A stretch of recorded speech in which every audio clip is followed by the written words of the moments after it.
Uy, kumusta? Nakailang bote ka na? This is After 2 Bottles. I'm JL. And I'm JB. And welcome to our second episode, Relationship During Pandemic. So, we would like to thank Abigail and JR for our new icon. So, if you're going to look at our icon, bago na siya. So, thank you, JR. And thank you din sa mga high school friends natin. Kasi, yes, thank you po. Tapos, nagbibigay sila ng feedback. So, maraming salamat sa feedback and sa pakikinig. Yes. And, gusto ko rin magpasalamat sa Box Raiders and sa aking mga PE ates.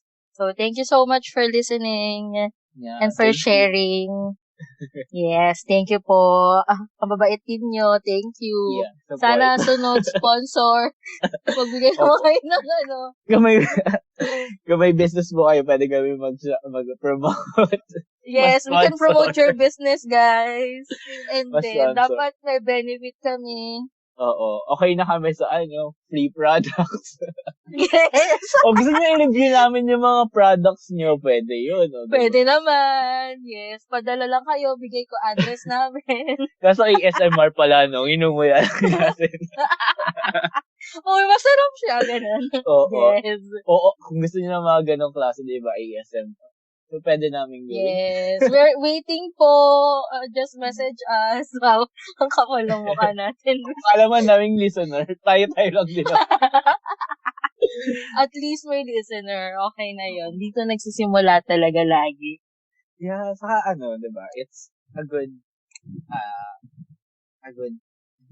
hirap kasi mag-English. Huwag mo na pilitin. Pilitin. Maganda siyang gawin kung palipas oras. Diba? Yes. Sige nga, English na. Pastime. Wow. Kill time. Ang ganda naman. Parang relationship lang minsan. Pastime. Joke lang. Oh. Hugo. Wait lang. Anong ulit title natin? Anong topic natin? Relationship during pandemic. O, diba? Ang bigat. Ano ba ang current situation ng pandemic sa Philippines? I think, diba? We're still in quarantine. GCQ. GCQ, baka for how many months na tayo naka-quarantine? Mula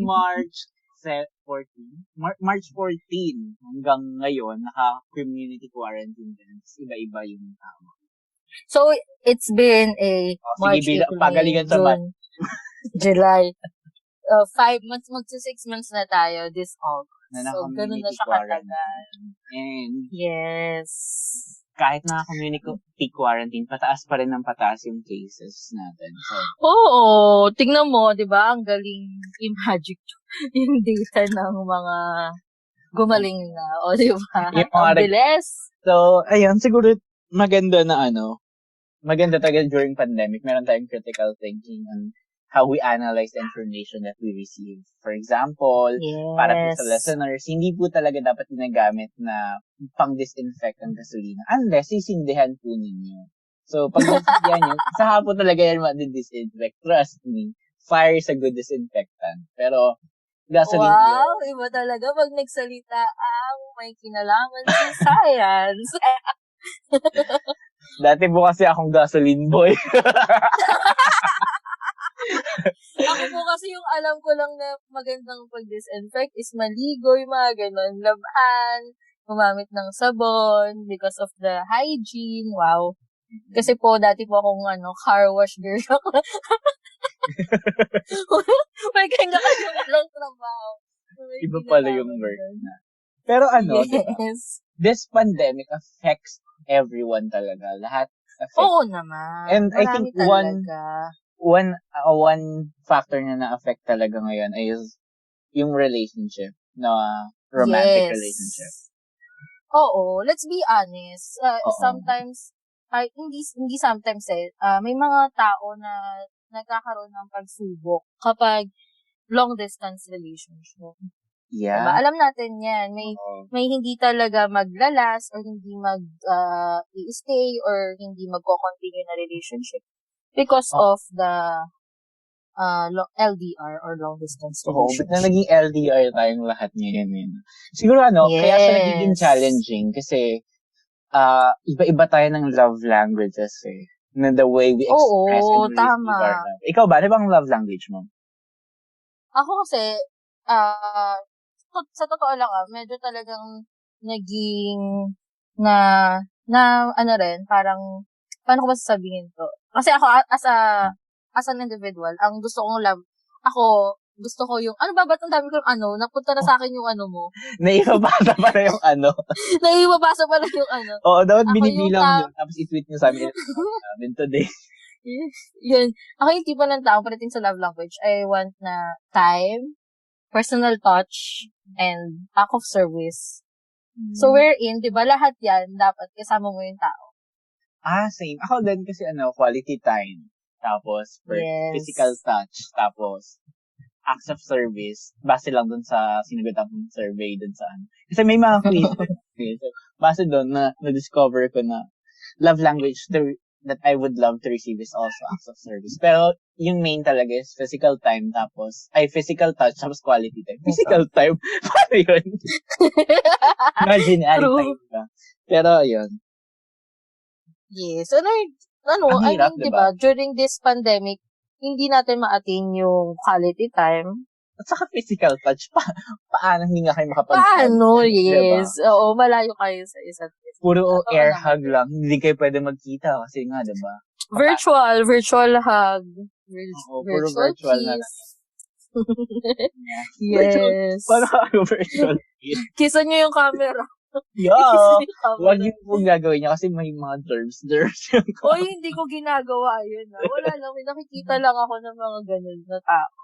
Well, hindi naman natin sila gina-judge, pero it's up to them, Oo. Diba? Pero sa atin yun yung way ng receiving and giving ng love pagdating sa relationship natin.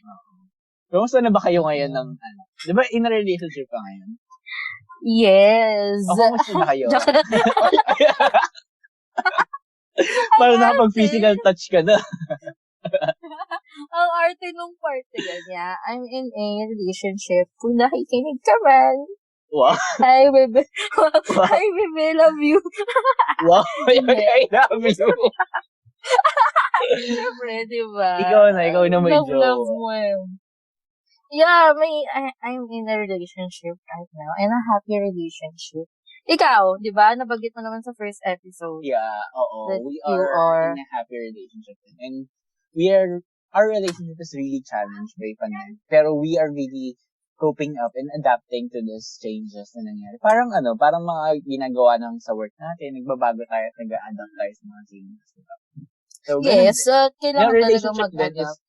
Kailangan mag-adapt sa mga nangyayaring changes. So, ano ba mga ginagawa to cope up na wala kayong physical touch or wala kayong quality time?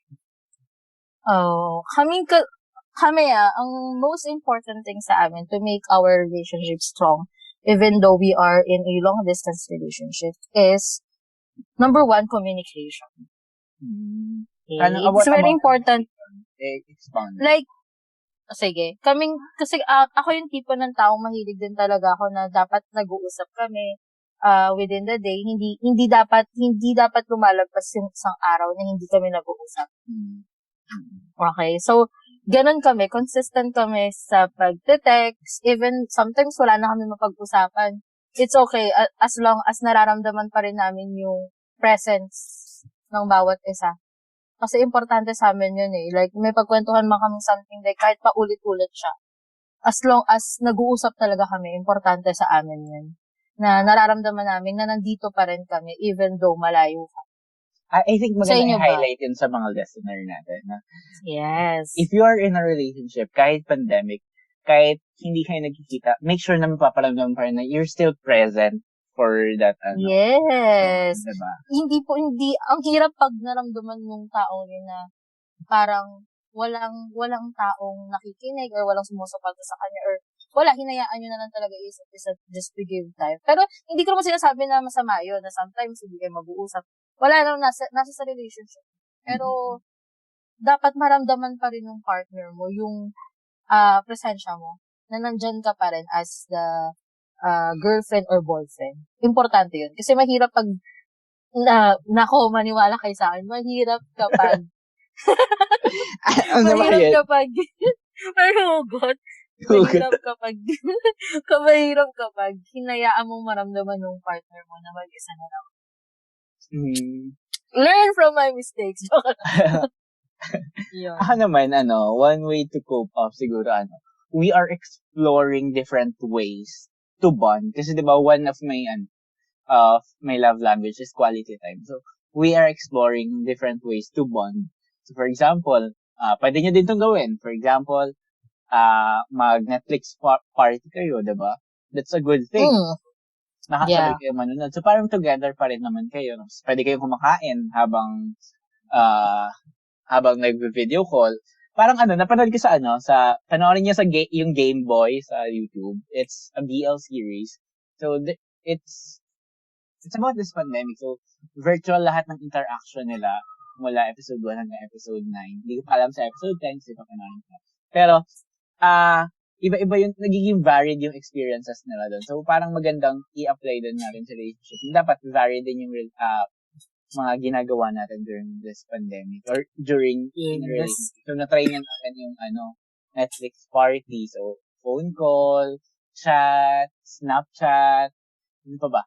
Yung isa, yung pinaka gusto ko siguro sa lahat is naglalaro kami together. So, may online game kami nilalaro together, may voice chat and so on. So, I think it's a good way then to bond na you're enjoying the same thing together at the same time. Yes. May sort of bonding pa rin kayo together. So, na kahit magkalayo kayo, di ba, ginagawa niyo pa rin siya as partners or mag-partners. So, parang ang nagbago lang is hindi lang talaga nagkasama. Pero andun pa rin yung kulitan, yung harutan. Yes! Diba? Andun pa rin siya. So, that's a good thing.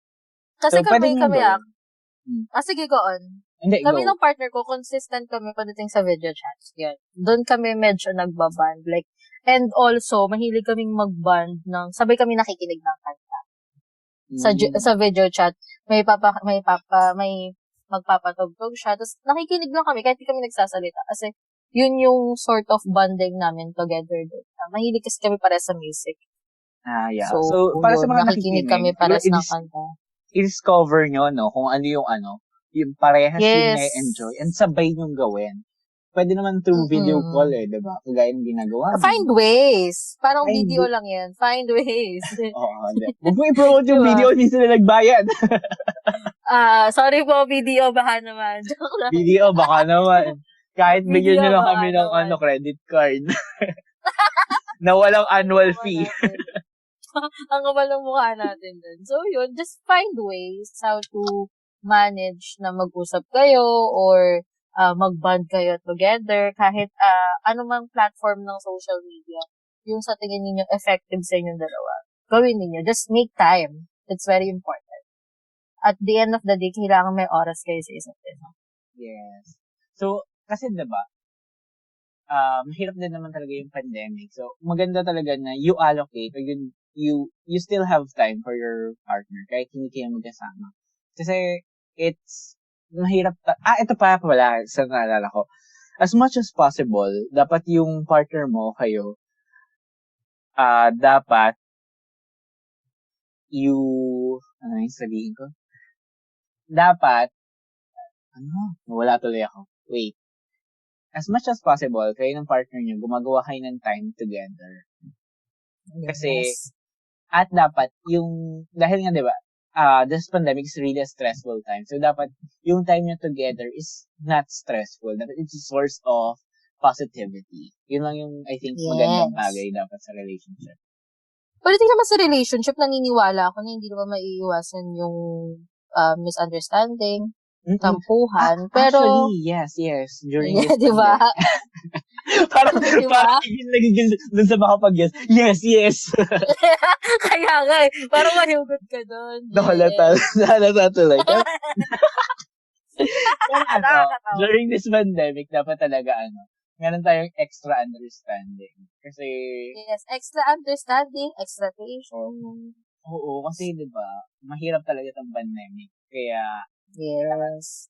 kung ano yung pwede natin maibigay ng extra, ibigay natin. At huwag tayong humingi ng kapatid. Kasi we're doing... Yun naman yung nakaka-proud sa aking part. Like, parang wala pa kami masyadong argument. And pero during this pandemic, it's normal sometimes that nag-overthink ka, 'di ba? Oh. Normal yun. Pero like what I've said before, kailangan lang talagang maramdaman ninyo na nandun kayo sa isa't isa. And yung assurance, it's very important. Assurance din. And the consistency. Dapat consistent tayo ngayon. Consistent pa rin tayo. Parang kasi ito na lang kasi way natin to, to show our love through chats na lang, video chat, diba? Yes. Importante na we are consistent about how we do it or the things that we do. Para naman mabawi natin yung mga nawawalang physical time. Oras. Oo. Oras na magkasama kayo as in physically. Diba? So, what else? Ano pa ba? Sa'yo, ano pa bang mabibigay mo na advice? I think nasabi ko na yung yung mga ginagawa namin. So, for the listeners na lang siguro, make sure na kapag during this pandemic, may mga bagay kayo mararamdaman na parang hindi kayo kontento about the things that you are receiving. Remember, this pandemic is just a phase na lilipas din to. So, make sure na whenever you make a big decision about your relationship, you think about, will you be still the same kung wala yung pandemic? You will have the same decision. Kasi kung kung malaking factor dyan yung pandemic, then, tignan mo din kung ano yung mga nangyari na ba during this pandemic sa relationship nyo. Ano na ba yung mga na-contribute mo as a lover? Ano na ba yung natanggap mo as a person that you are being loved? So, ayun. Yes. And siguro dagdagan ko yung sinabi mo, ha? Siguro talagang magtiwala kayo sa isa't isa. You give your trust. It's very important. Kasi ako, yun yung sinasabi sa akin ng partner ko. Magtiwala lang tayo sa isa't isa. And then, malalagpasan natin to together. Yeah. Yung parang, lagi ko itong linya choose that person every day. Kahit itong mga nangyayari sa atin ngayon, choose that person every day. Kasi iisipin mo, paano kayo nagsimula. Though may time na parang gusto mo nang sumuko, diba? Especially kapag may mga nararamdaman ka na something. Pero tatandaan mo kung paano ba kayo nagsimula and kung gaano mo kamahal yung tao. Remind yourself. Kaya dapat remind yourself, magtiwala ka dun sa partner mo, ibigay mo yun. Yeah. And dapat, gano'n din yung partner mo sa'yo, magtiwala kayo sa isa't isa. Another thing, siguro during this pandemic, dapat i-strengthen natin yung communication skills natin. Yes. Ito yung gusto kong sabihin na positive emotion. Natutunan ko to sa personality education namin, first ed, nung college. Halata na kung ano yung mo. Hindi, lahat naman may first ed, may personality development nga sa senior high school. So, yun. Sige. So, sa personality education na natanggap ko. So, shout out sa prof ko. Hindi ko na maalala. Wow. Alam ko lang yung apelido niya. So, si ma'am, basta yun. Huwag mo na sabihin! Huwag mo na sabihin. Basta ang sabi niya lang, positive emotion should be felt. Negative emotion should be expressed. Kasi, di ba? Okay. Pag may nararamdaman negative, usually, hindi natin sinasabi. Like, gusto natin yung partner natin, mahulaan lang yung negative emotion na nararamdaman natin. Pero, hindi manghula yan. Diyos ko. Mahirap kasi manghula. Sabihin. Yes, totoo yan. Hindi manghula ang partner mo. Ito yung magandang decision point. Alin ba ang mas mahirap? Magpahula ka ng emotion mo o mag-express ng emotion mo. Alam kong mahirap mag-express ng emotion mo, pero during this pandemic na hindi kayo nakikita, I think mas okay, mas lesser evil kung i-express mo yung negative emotions mo. So, dapat ganun. Yes. So, yung one good way of communication is, one, you express. And second, you listen. Opo, yun. Totoo yun. Natutunan ko rin yan sa prof ko dati. You learn how to listen. If you know how to say it or magsalita ka ng kung ano-ano, dapat matuto ka rin makinig. Hindi ikaw all the time ang nagsasalita. Yeah. So, kapag, hindi kasi, ako sana alam ng listener na yung pinagkaiba ng hearing sa listening. Kasi madalas, naririnig natin sila, pero ang tendency, kapag naririnig natin sila, we tend to have a reply agad, o kung anong isasagot natin. Rather than digesting. Kasi pag listening, dapat you digest whatever is being told by that person. Yes. Listening, you try to digest it, you try to see bakit niya ba yung sinasabi, ano ba mga factors. Hindi yung you try to answer agad na hindi mo pa na-digest yung sinabi niya. So, para, diba, mas madaling maayos yung mga conflict. You try to digest. Hindi lang siya dapat matatapos sa listening, ha? Hindi lang siya dapat matatapos sa listening. You take an action. Yes. Diba? Maganda yung sinabi mo, ha? You take an action. So, express, listen, and take an action. So, I think, yun yung maganda, tatlo. Nasa ganda pa. Diba? Tunog matalino tayo. Express. Oo, talino natin yun. Express. Listen. Action. Take an action. Diba? Galing natin dun. Oo, diba? Nakita nyo, gano'n kami ka-bright dito. Ang tatalino namin sa part na to. So, that's how you communicate. Yung tatlong bagay. So, tatandaan mo yun. Tama. Yun, nag-a-agree ako, super agree. So, may dadagdag ka pa ba na ways? I think that's... Palitin sa inyo ng relation. So, ano ba yung, let's sum up everything now. Ano yung, or reflect dun sa mga napag-usapan natin. So, for you, what is your takeaway with this conversation or with this episode today? Ako, ang takeaway ko siguro, it takes two to tango. Hindi pwedeng isa lang. Oh, I like it talaga. O diba? Natutunan ko lang din yan sa kakanood ko ng Netflix. It takes two to tango. Naalala ko, nagtango tayo together ng high school. Never mind.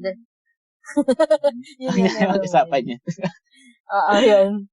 Pero it takes two to tango. So, ibig sabihin, during this pandemic, make sure na both of you, the two of you, is doing your part for your relationship to make it work. Kasi mahirap talaga ang pandemic. So, you have to make it. And kung tingin mo, it's not working talaga, and nakapag-reflect ka na ng matagal, you can make your decision na about it. Pero ako, as much as possible, since you are in a relationship, choose to love the person. Choose to stay. Kasi, relationship, iyan eh. As long as hindi siya toxic, it's a relationship. So, you should be responsible and accountable for whatever is happening in the relationship. So, yun yung sa akin. Sa'yo, anong take-away mo pag pandemic? Ako, i-describe ko na lang siya in 4 words. 4 words? Understand, trust, honesty, and consistency. Yeah. I think magandang bagay yung sinabi mo, yung 4 na yun. I-engrave nyo yun ngayon sa sarili nyo, yung 4 na yun. Yes. Yung 4 na yun is malaki talagang factor during. Yes, and stay strong lang. Stay strong with your relationship. And both of you malalagpasan itong challenges that we are encountering. Yeah. So this is the end of our episode today. For more updates, kindly follow us on Twitter and Instagram at After2Bottles. And if you want to share your stories to us, or if you have questions, you may email us on after2bottles@gmail.com. Don't forget to subscribe and share this dun sa mga taong may karelasyon ngayon para malay mo naman matulungan mo sila. Cheers! Yes! Cheers!